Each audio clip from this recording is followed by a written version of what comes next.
La persistance du racisme et de l'antisémitisme appelle une réflexion globale sur notre société, sur l'éducation, sur la justice, sur le travail, sur les médias, avec évidemment les associations d'éducation populaire. Or, vous avez transformé ce problème global en débat pénal. Vous anesthésiez en fait la lutte contre le racisme ordinaire. Le racisme ordinaire, c'est quand 80% des personnes contrôlées sont des jeunes racisés, c'est-à-dire des jeunes renvoyés à une alternité essentialisante. Le racisme ordinaire, c'est quand les personnes ayant un nom à consonance arabe ou africaine ont 30% de chances en moins d'obtenir un premier rendez-vous pour visiter un appartement. L'antisémitisme ordinaire, c'est quand en entreprise, et je l'ai vécu, certains salariés goguenards parlent de Cohen numéro 1 et Cohen numéro 2 pour parler de leurs collègues juifs. Le racisme ordinaire, c'est quand les personnes racisées subissent des discriminations à l'embauche significative et robuste, pour reprendre les termes d'une étude du ministère du Travail. Va-t-on condamner en justice M. Darmanin, parlant de mollesse pour Mme Le Pen, qui fonde son idéologie sur la préférence nationale?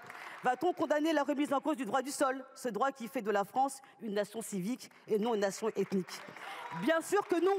On ne fait pas le procès du racisme systémique et de la désignation des étrangers en bouc émissaire. Traiter les injures racistes et antisémites, cela passe par la condamnation collective des conditions de la libération de la parole raciste. C'est au regard de cet impératif que les victimes se libéreront et iront jusqu'aux plaintes, voire aux actions de groupe que nous devons faciliter. Pendant ce temps, la défenseure des droits s'alarme, estimant que la discrimination raciste ne fait pas l'objet d'une politique publique d'ampleur. C'est ici donc qu'est l'enjeu, car le plan national de lutte contre les discriminations de 2023 n'est qu'une addition de mesurettes sans ambition, alors que le phénomène est systémique. Commençons par cesser le déni sur les causes historiques et structurelles du racisme et de l'antisémitisme, arrêter les caricatures, par exemple, contre les antiracistes présentés en wokistes ou en racialistes.